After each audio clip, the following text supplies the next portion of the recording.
Today we will discuss about the topic natural tolerance limit and specification limits. మనం already చూసాం కదండి, mean, range, standard deviation, ఇవన్నీ దాని continuation అనమాట. ఇది ఏ process is a statistical implies that control charts are both mean and range. ఇందులో both mean and range ఉంటాయి. అవి యూనిఫామ్గా ఉంటాయి. అవి ఎస్టిమేట్ చేసిన వాల్యూ ఎలా ఉంటుందంటే R bar D2 and R S bar D2. R బార్ని ఇక్కడ ఇంకో వర్డ్ ఏమంటారంటే ఎస్ బార్ అంటారు ఫ్రమ్ కంట్రోల్ డేటా. దీనిని కూడా మనం గ్రాఫికల్గానే రిప్రజెంట్ చేసుకుంటూ వస్తామండి. ఇది ఒక definition. If mu and sigma are the process averages and process standard deviation respectively. Mu అంటే మీన్, సిగ్మా అంటే స్టాండర్డ్ డీవియేషన్. వాటిని process average and process standard deviation respectively. The limits ఎలా ఉంటాయండి? Mu plus or minus 3 sigma are called natural tolerance limits. దాని యొక్క observation laying outside the limits. The limit value ఎలా ఉంటుందండి? 0.0027. ఇక్కడ దాని విడ్త్ ఎంత ఉంటుందండి? ఆ గ్రాఫ్ యొక్క width, the width 6 sigma which the inherent variable that the process is given a special name natural tolerance. ఆ 6 సిగ్మా లిమిట్స్ యొక్క వేరియబిలిటీ, ద స్పెషల్ నేమ్ ఏంటంటే న్యాచురల్ టాలరెన్స్. ఇప్పుడు టాపిక్లోకి వెళ్ళండి. If mu and sigma are not known, then mu hat plus or minus 3 sigma are estimate the natural tolerance limit where mu hat equal to x double bar, sigma hat equal to r bar D2 and sigma hat equal to s bar D2. If it might happen even though the process is in the statistical control and exhibit by the control chart, the customer may not be satisfied for the product. Customer satisfy over the happen when the process does not confirm the specification limit. అప్పుడు ఏమవుతుందండి? ఆ process అనేది specification లిమిట్కి consider అవ్వదు. ఎప్పుడు అవుతుంది చూడాలి. The limits as desired fixed by the కస్టమర్ని base చేసుకుని ఉంటుంది. For that item the specification limits are generally given in terms of upper and lower tolerance limits. ప్రతిదానికి హై లో ఉంటుంది కదండి. హై వచ్చి అప్పర్ ఉంటుంది, లో వచ్చి lower tolerance. A decision whether a process need adjustment or not can be made by the point by comparing natural tolerance limit and specification limits. ఇప్పుడు మనం ఒకటి అనుకుంటాం కదండి, స్పెసిఫైగా ఇలా చేయాలి అని అనుకుంటాం కదా, దానిని ఇక్కడ స్పెసిఫికేషన్ లిమిట్ కింద అనుకుంటాం. కంపేర్ చేసుకుంటాం. ఎలాగా? Light X max and X minima అంటే అప్పర్ వచ్చేసినప్పుడు ఎక్స్ మ్యాక్సిమం అవుతుంది, మినిమం వచ్చినప్పటికీ లోయర్ అవుతుంది. Denote the upper specification limit USL. ఇంతకు ముందు మనం చూసాం కదండి LCL, CL, UCL. అలాగే ఇది ఏమవుతుందంటే USL upper specification limit, lower specification limit LSL respectively for same quality characteristic. When both these limits are specified, a comparison of these widths is called with the natural tolerance limit may the result in one of the following 3 situations. మనకి ఇక్కడ 3 situations చెప్పుకుంటామండి. అవి ఎలా ఉంటాయంటే ఇప్పుడు natural tolerance considering smaller than specification limit X maximum minus X minima greater than 6 sigma. దాని యొక్క చూద్దాం. In such a case specification manufactured item will conform to specification as long as the process is in the statistical control is appropriate centered in the positions A, B, C as shown in the figure below. ఇక్కడ మనం ఒక figure చూస్తామండి, దాన్ని base చేసుకుని మనం చేసుకుంటూ వస్తాం. ఈ ఫిగర్ చూడండి, ఇది కూడా మనం గ్రాఫ్ కింద రిప్రజెంట్ చేసుకుంటూ వస్తాం. నేను చెప్పాను కదండి, పైన ఉండేదాన్ని ఎక్స్ మ్యాక్స్ అనుకుంటాము, కింద ఉండేదాన్ని ఎక్స్ మినిమా అనుకుంటాం. ఇప్పుడు ఇది ఎలా ఉంటుందంటే bands A, B, C, UCL, CL, LCL. ఇప్పుడు దాని గురించి చూద్దామండి. In the process of operating under one of these conditions, X bar may be permitted to go out of the control. X bar permit చేస్తుంది out of వెళ్ళడం, provide it does not go too far, చాలా దూరం వెళ్ళడానికి ఉంటుంది. In other words, the distribution of X bar may be allowed to fluctuate between the positions B and C. It will save the time and money for the frequent mission setting and delay due to the looking for assignable cause of variation will not be responsible for unsatisfactory products. Second point ఏంటంటే in such a situation even considering shifting the level of working may be result in the items falling outside the specification limits. The time interval between taking successive samples for the control chart inspection may be approximately increases. The large ratio the large ratio x max minus x minima to the natural tolerance x sigma, the greater is called likelihood of getting good products without assistance from any control chart. The will be implies the process is too good for the product.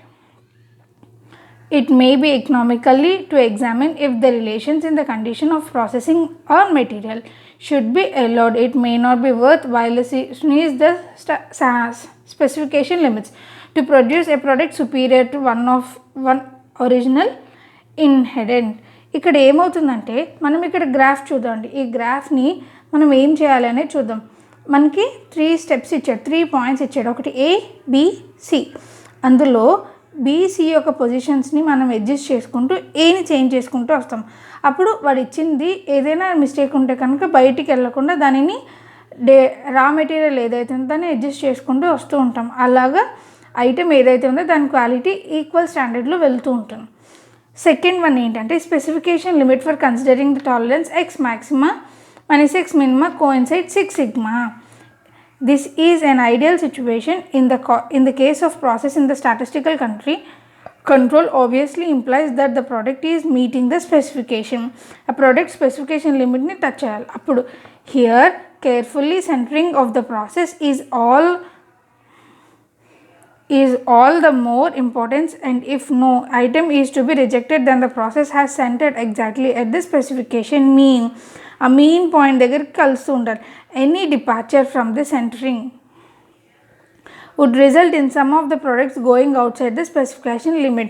బయటకు వెళ్తే కనుక as soon as the control chart defects such departure, immediate remedial action should be taken in maintaining the centering of the process. ఇక్కడ మనం ఏం చేస్తామంటే mean value అంటే యావరేజ్గా వెళ్ళిపోతూ ఉండాలి. ఏమైనా కనుక తేడా వస్తే కనుక దానిని మనం అడ్జస్ట్ చేసుకుంటూ వస్తాం. That is called coincide. Third ఏంటంటే natural tolerance is greater than the specification tolerance X maxima minus X minima less than 6 sigma. ఇక్కడ ఏమవుతుందంటే if the natural tolerance are not included within the specification limit than even the process is control the process average perfectly centered at the specification mean. The production is appropriate quality of defect article. ఇక్కడ ఏమవుతుందంటే మనం specification limit చూస్తాం కదండి, అది confirm అవునా కాదా అనేది ఇక్కడే చూస్తాం. Here A slight shift in the process average will be increase the perfect defectives. In such a situation, readjust the process is advisable with respect to either the process average or process dispersion or both. ఇక్కడ మనం ఏదైనా change ఉందనుకోండి, ఇక్కడే మనం adjust చేసుకోవడానికి కుదురుతుంది. All it would be worthwhile invest the possibilities of reflecting the specific tolerance. If 100% inspection is possible, then defectives article may be sorted out and eliminating. If the 100% inspection is not possible, then there is no chance of getting the product, all of which will confirm the specification and alternative in the case of the reflects the specification limit to the tolerance limit. ఇక్కడ మనం 100% inspection చేసుకుంటూ వస్తాము. ఏదైనా కనుక defective item ఉంటే కనుక ఇక్కడ మనం ఏం చేస్తామండి, దీన్ని తీసేస్తూ ఉంటాం. This is called natural tolerance. ఇక్కడ మనకి 3 కేసెస్ చూసుకున్నామండి. 3 కేసెస్ ఏంటి, X maximum minus X minima less than greater than coincide. Next ఇది ఏంటంటే మోడిఫైడ్ కంట్రోల్ లిమిట్. ఈ మోడిఫైడ్ కంట్రోల్ లిమిట్లో వచ్చేసి ఏముంటుందంటే ఇఫ్ ద స్పెసిఫికేషన్ లిమిట్ లై అవుట్ సైడ్. మనం గ్రాఫ్ చూసాం కదండి, గ్రాఫ్లు బయట వెళ్ళిపోతే కనుక X maximum minus X minima greater than 6 sigma. The modified control limit exhibit the relationship between the specification limit and x bar value in x bar chart. May be used to permit the shift in processing level within the permitted limits. As already pointed out, in such a situation, shift in the value of x bar may be allowed provided does not go too far. అక్కడ ఏం చేస్తామండి, x bar value may be allowed to where such a product meets the specifications. Since the process is centered at A and B, such of the items will be naturally lies outside the specification limits. ఇక్కడ graph చూడండి, LCL, LSL, USL మాత్రమే ఉంది. ఏ పాయింట్ని B పాయింట్ని adjust చేసుకుంటూ వస్తాం. ఏదైనా కనుక మనకి ఎక్కువ డ్రాబ్యాక్స్ ఉన్నాయనుకోండి, దానిని మనం అడ్జస్ట్ చేసుకుని సెంటర్కి తీసుకొచ్చుకుంటూ ఉంటాం. బి ఏముందండి, సెంటర్కి దగ్గరలోనే. Let us have a look which shows the statistical control universe. It is the highest and the lowest accepting positions. ఇక్కడ చూడండి, దీనిని